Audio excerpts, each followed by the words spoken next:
E aqui, então, também uma foto que é de 1951, da mesma época dessa outra imagem, né? É para mostrar, então, é a Eda ali, a única mulher desse grupo enorme de expressionistas abstratos, são todos aí pintores. Tá aí o Pollock e coisa e tal. Não vou aqui ficar falando tal de Kooning, enfim, acho que não preciso ficar falando um por um. Mas é para mostrar que, na verdade, assim, o Steinberg chegou nos Estados Unidos, em Nova York, numa época de grande efervescência, né? Muita gente do mundo indo para lá, e ele logo caiu num círculo ali, e conheceu muita gente, e assim foi, né? Era muita gente boa junta ali, e ele conhecendo esse pessoal, fazia jantares à noite, cada dia para um grupo de amigos. Eles, por exemplo, se reuniam na Del Peso, que é um restaurante. Então, imagina um restaurante, tá o Steinberg, o Calder, Léo Lione, Marcel Breuer e Le Corbusier. Assim, Le Corbusier, Calder, tal. Né? Então, uma baita de uma situação, um privilégio. Né? Aqui, por exemplo, é isso. É do caderno de anotações dele, e são alguns desses encontros. Então, aqui embaixo, pelo menos, é com o pessoal da New Yorker. Tem o William Stagg, né, que é um grande cartunista da revista, um dos mais importantes, e por aí vai. Ali em cima está a Betty, deve ser a Betty Parsons, que é a importante galerista, né? E bem, esse então é o primeiro livro da carreira do Steinberg, o All in Line, saiu em 1945. O All in Line publica, tem um predomínio desse tipo de trabalho sobre a guerra, né? Aqui no caso é a Itália. E começam também a aparecer vários desses cartoons mudos da New Yorker e de outras revistas, né? Ainda não era um trabalho tão assim voltado para metalinguagem.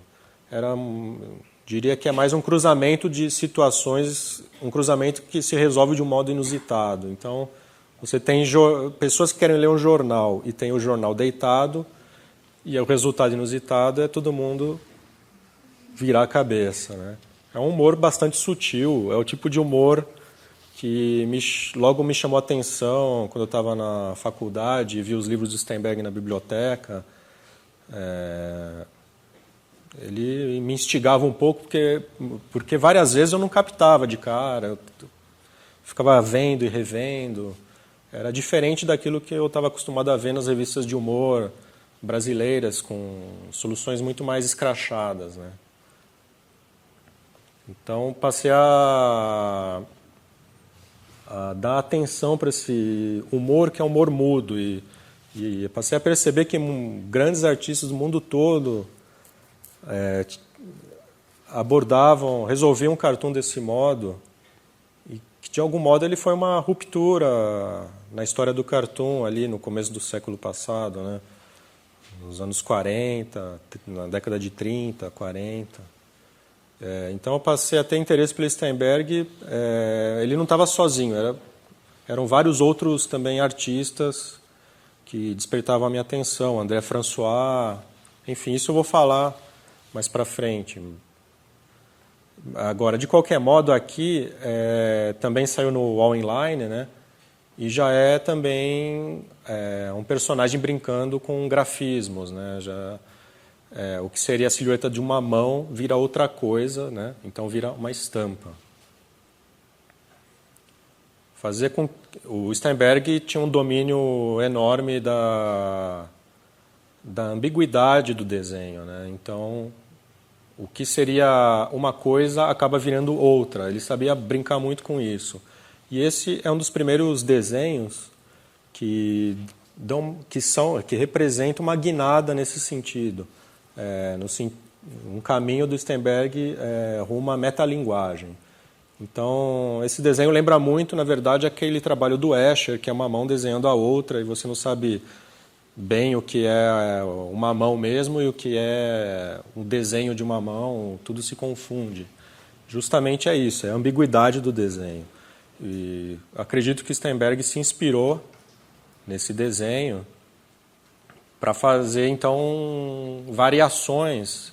E essas variações foram levando o trabalho dele para novos e inesperados caminhos. Então, esse desenho é um desenho importante. Ele é de 1945, ele saiu na New Yorker. Aqui também é uma folha de rosto da New York, do All Inline, né, de 45, só para mostrar, então, como o Steinberg já estava mergulhando nessas aventuras da linha, né? Quer dizer, nas inúmeras situações que uma linha como um elemento gráfico pode criar. E só para falar rapidamente do contexto nessa época, né? Quer dizer, o Steinberg está publicando na New York nesse período, né? Nos anos 40. E é bom reparar que ele não era também o único que tinha um desenho sintético, um traço que é uma linha solta e depurada. Haviam outros cartunistas também, na New Yorker mesmo, que faziam isso. Então, o Alfred, por exemplo, isso aqui é um desenho que é mudo, né? Não tem legenda. Claro, não é um estilo do Steinberg. Você pode achar que o do Steinberg é ainda mais sintético, mas já era um cartunista da revista com uma solução que ia a caminho da depuração. Tem esse que é muito importante, que é o Otto Soglow, que criou o Reizinho. E eu não acho que é a mesma coisa o que ele faz, assim, em termos de cartoon, porque o Reizinho é mais uma história em quadrinho, né? Então é uma história em quadrinho que muitas vezes é muda, mas ainda assim é resolvida com várias imagens.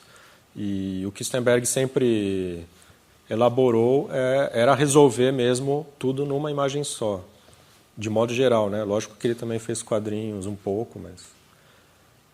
e aqui é outro trabalho do Otto Soglow, então, para New Yorker. Isso é de 1928. Também é um trabalho que não tem legenda, quer dizer, apesar... Até tem, né? Tem um título, mas... E aqui é outro que é muito importante, que é o Thurber, na verdade um grande escritor da revista, e que passou, de repente, como o Luiz Fernando Veríssimo, né, a desenhar para os textinhos dele. Então, passou também a fazer cartoons para New Yorker.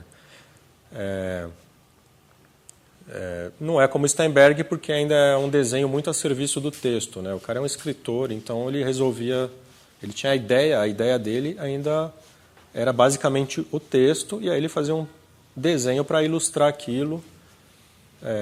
Esse cartoon aqui está interessante, quer dizer, é importante, é fundamental, na verdade, no caso, o desenho, né? Nesse caso, porque essas figuras sem rosto, elas são o elemento-chave desse cartoon aqui. Mas, no geral, ele não é um desenhista que está investigando a metalinguagem como Steinberg. Aqui é o Steinberg desenhando, né? O Steinberg ele viajava muito, e em 46 ele passou o outono em Paris, conheceu pessoas como o Cartier-Bresson, né? Quer dizer, então não era só em Nova York. Quando ele viajava, ele também encontrava grandes nomes, né? Grandes escritores, grandes artistas plásticos, grandes pintores e por aí vai. E na ocasião, ele, por meio do Cartier-Bresson, ele conheceu o Sartre. Aí nessa viagem ele resolveu um dia, se convidou para ir lá desenhar o Sartre. E foi uma situação, pelo que parece na biografia, um pouco constrangedora. O Steinberg irritado, acho que, não tenho certeza, mas acho que era a mãe do Sartre, ficava aqui tentando ver ele desenhar. Ele se incomodou. Ao mesmo tempo, o Sartre e a Simone não estavam dando muita bola para o Steinberg. E no final das contas, A Simone nem gostou da caricatura dela, porque o que ele estava fazendo eram caricaturas. E eles nem ficaram com os desenhos, né? Esculacharam o Steinberg. Aqui, então, uma foto também dessa ocasião. E fofoca, né? Quer dizer, pelo que parece, eles não achavam o Steinberg assim o máximo, não tinha uma empatia assim imediata, porque o Steinberg era talvez muito, não curtia o comunismo, né? E como acontece muito, um cara que fugiu como judeu e foi acolhido nos Estados Unidos, ele foi com tudo, mergulhou fundo ali na cultura americana. Então, era americano demais também para os dois ali. Nesse mesmo ano, né, ele publicou. Essa daqui é uma exposição importante, que é o 14 Americans.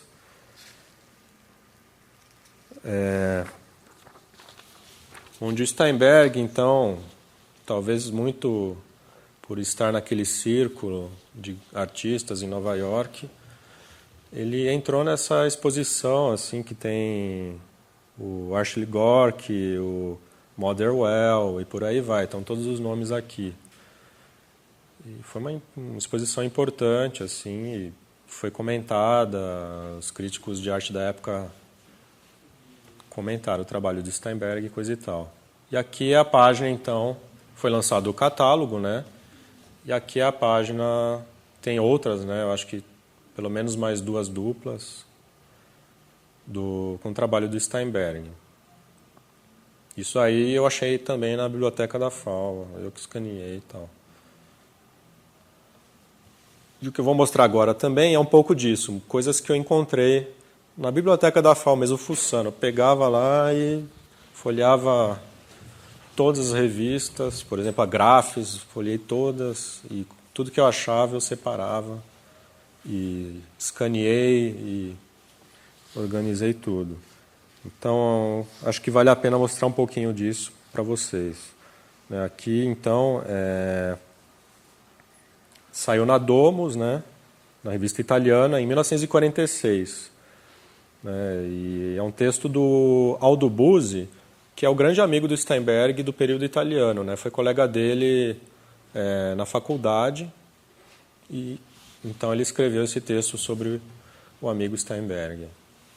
O Steinberg aqui é arquiteto. São várias páginas aí, eu mostrei só 2.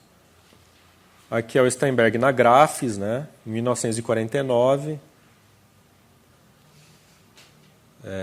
Ele começou ali, inclusive saiu a foto dele com Sartre, né, ali embaixo, né? Também esses desenhos com banheira são muito frequentes na época. Ele depois, eu vou mostrar, ele também experimentou trabalhos com fotografia, né, abordando a banheira. Também muito característico dessa época são esses animais resolvidos graficamente, né, de modo, cada um de um modo, né? Então um com um excesso de tracinhos, o outro com essas linhas que lembram um pouco, talvez quando o Picasso desenha um touro, né? Um pouquinho isso, e todos encorpadíssimos, né? A volumetria aí é importante nesses trabalhos. Aqui é na American Artist, de 1951, também um artigo analisando o trabalho de Steinberg, e essa solução com os bustos é também um tema frequente, que iria muito para frente, se desenvolveu bastante, e que tem a ver com essa atenção de Steinberg aos estilos, né? O modo como um estilo atua como uma espécie de máscara, o modo como o estilo tem a ver com a opção da pessoa para se mostrar, é o modo como a pessoa se apresenta. Ela se apresenta por meio de um estilo. Isso se faz muito presente no trabalho do Steinberg. Aqui, então, é o detalhe de um desenho para Fortune. Ele passou também a colaborar para a revista Fortune em 1942. Ah, não, esse é de 1943. Um desenho bastante, assim, cheio de detalhes e de elementos, e com essa brincadeira com a perspectiva, né? Quer dizer, esses espaços que vão se sucedendo até chegar lá no fundo e parece que não vão ter fim. Aqui, então, é um desenho também para Fortune, de 1942, e acho que essa solução lembra muito aquele guache feito quando ele estava na República Dominicana, se a gente reparar nessas diferentes escalas dos personagens. Então tem um menininho ali que é praticamente um micro molequinho, parece mais uma boneca, né? Ali no cantinho, no chão. Bastante assim estranho para quem vê o trabalho posterior do Steinberg. E essa solução também do homem olhando para trás e para frente também é um tanto inusitada, né, dentro da obra dele. Aqui já é um trabalho que ele foi publicado onde? Ele já tem mais a ver com The Art of Living, que seria o segundo livro do Steinberg, né? Então tem um trabalho muito parecido com esse no The Art of Living. E o que é fundamental observar aí é esse uso dos clichês, de elementos retirados de revistas, de propaganda. Então o Steinberg, aos poucos, ele começa a empregar cada vez mais elementos que não são o traço dele, simplesmente, né? Elementos que vêm de fora, como se fossem elementos alienígenas, né? Ele criou então um sistema que é o elementar, que é o predomínio do traço, e qualquer coisa que não seja traço, ela é informação, ela ganha atenção na hora, ela faz com que o leitor, quem está olhando para o desenho, foque, olhe para ele, né? É o comentário do desenho, praticamente. Aqui, então, é Steinberg na casa dele, né? Na casa estúdio. É uma foto de 1947, para vocês verem como ele estava nesse período. Sempre uma mesa cheia de bebidas e tal. Ele dava suas festas, encontrava as pessoas. Aqui, então, o segundo livro, The Art of Living. Se no primeiro houve muito dos desenhos de guerra e tal, aqui já ele parte mesmo com tudo para essa questão dos estilos, né? Os estilos aparecem desse modo, né? Alguns com um aspecto mais limpo, mais moderno, outros com bastante rococó. Mas ainda não é assim o uso do estilo assim como um estilo da arte moderna, da história da arte, como assim um Mondrian, um Kandinsky, são estilos que se apresentam de modo geral pelo traço dele mesmo. Aqui então são alguns dos cartoons desse período. Como eu disse, é aquilo. Vários não são metalinguísticos, assim, não são grandes explorações gráficas, mas sim um cruzamento de situações que gera um resultado inesperado, né? Então aqui é uma cama e o cara que estaria num tapete voador. Ele aparece sentado desse jeito. Aqui também, né? Quer dizer, são quadros e uma situação na parede é resolvido de um modo um tanto absurdo. Também tem esse trabalho com perspectiva, né? No começo eu mostrei ele criança na Romênia, a perspectiva toda vista de baixo, e aqui ele começou a fazer uns desenhos interessantes de pessoas vistas, quer dizer, o olhar vem do alto, né? A pessoa está lá embaixo olhando para cima. E muitos trabalhos que são isso, crônicas por excelência, né? Um olhar atento para a cidade. São desenhos com um domínio de síntese, porque eles têm muito detalhe, mas o Sternberg sabe exatamente onde carregar mais ou menos. Ao mesmo tempo, uma Nova York ainda elegante, né? Isso se reflete no traço dele, né? Um traço limpo, as pessoas apresentam feições assim tranquilas, pode reparar que está todo mundo com o olhinho fechado, parece, né? Com o tempo, por exemplo, depois eu vou mostrar nos trabalhos dos anos 70, uma outra Nova York, uma Nova York que de fato estava mais perigosa, com tribos urbanas, coisa e tal, e o traço do Sternberg também acompanhou essas transformações. Ele era condizente com essa agressividade da Nova York dos anos 70. Não tem nada a ver com essa que eu estou mostrando aqui. Aqui, então, é aquilo que eu falei, né? Um trabalho... ele voltou a esse desenho que era do tempo de estudante na Itália, né? Essa brincadeira com perspectivas, inclusive para baixo do solo. E ele faz isso, então, nesse belíssimo desenho do metrô nova-iorquino. E, como eu disse, essa exploração, então, dos estilos no mobiliário, na arquitetura e nas vestimentas. Mas ainda é um estilo apresentado pelo traço dele, assim, né?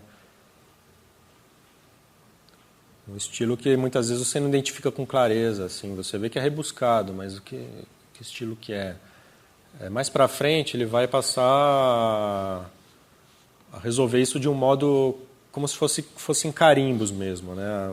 Ou a lógica da colagem. O estilo vem assim de um modo vertical sobre o desenho. Aqui ainda é a linha percorrendo o papel.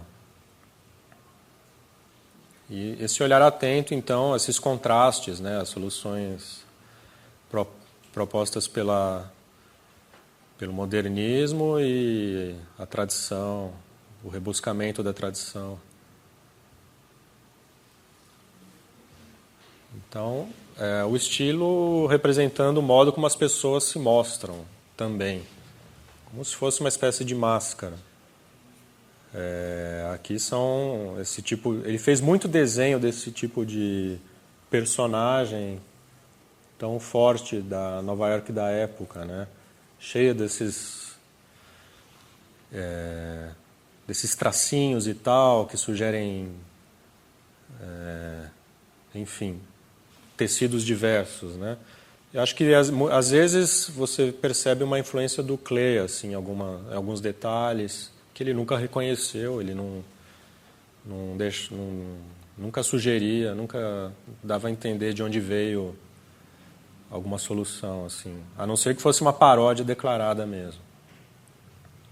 Aqui acho muito bonito esse desenho porque são 3 texturas compactas, assim, né, em áreas definidas, uma ao lado da outra, assim, que são os casacos de pele das mulheres, e mesmo no rosto tem uma trama, né, de algum recurso gráfico. Então, esses recursos gráficos que sugerem estilos começam a ganhar autonomia, né, a se destacar no desenho, a se sobressair. Aqui, então, uma visão de conjunto do desenho, né, todo ele feito com tracinhos, e é uma solução homogênea, mas ao mesmo tempo as pessoas são garatujinhas um pouco mais pretas e escuras, né? Parecem umas formiguinhas. Então ele sabia muito bem aonde reforçar mais ou menos e de um modo coerente, né? Uma visão de um artista moderno mesmo. Aqui é uma propaganda, né? O Sternberg começou a fazer também um pouco de publicidade. Deixa eu só achar isto. Mas o interessante é essa exploração de diferentes perspectivas numa mesma solução, né? Ele fez muito isso também. E desde a época da guerra, né? Nesses desenhos da guerra você já via essa conjunção, convivência de várias perspectivas num mesmo trabalho. Aqui também são papéis de parede que ele começou a fazer nessa época. Deixa eu só achar. Isso é de 1950, 51. Só pegar um pouco de água aqui.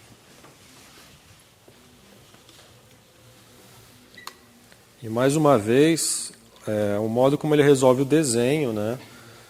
E isso é muito forte nessa época. O uso desse traço grosso em alguns momentos, né, em algumas linhas do desenho. Ele escolhe onde ele vai fazer esse traço mais grosso. Então, essa solução para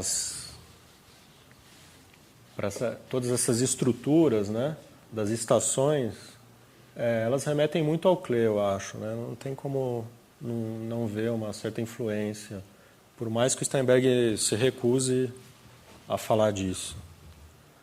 E acho que é um trabalho representativo dessa época, assim, esse tema das estações e essas estruturas e esses trens assim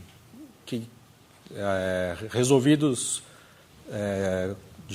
com muito contraste em relação à leveza, né, da estrutura. Então aqui, por exemplo, são dois exemplos claros.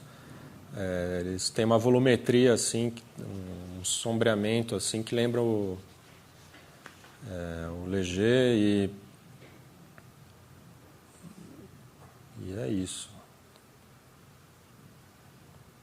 Também outro tema muito frequente são os cowboys. E mais uma vez um exemplo então dessa solução com pinceladas grossas e nesse caso, nesse desenho, acho muito bonito também a geometria mesmo de cada personagem, né?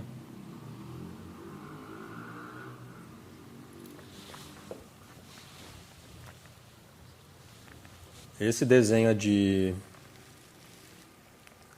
1948. Eu acho bonito também essa Nova York dessa época, né? Havia uma certa decadência, quer dizer, ele resolve isso de modo inteligente no desenho. A metrópole aí está cinza no geral, né?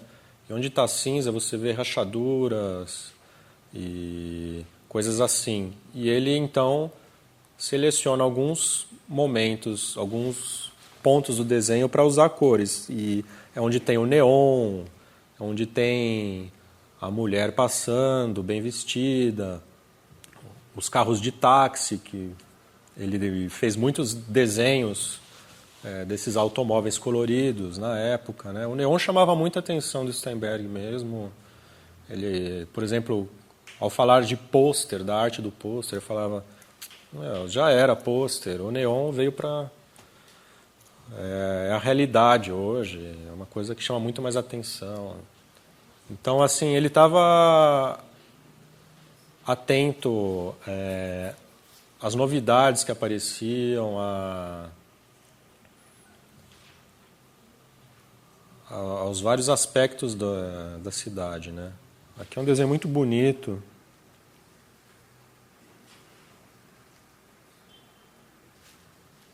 Que é em algum lugar da França, né?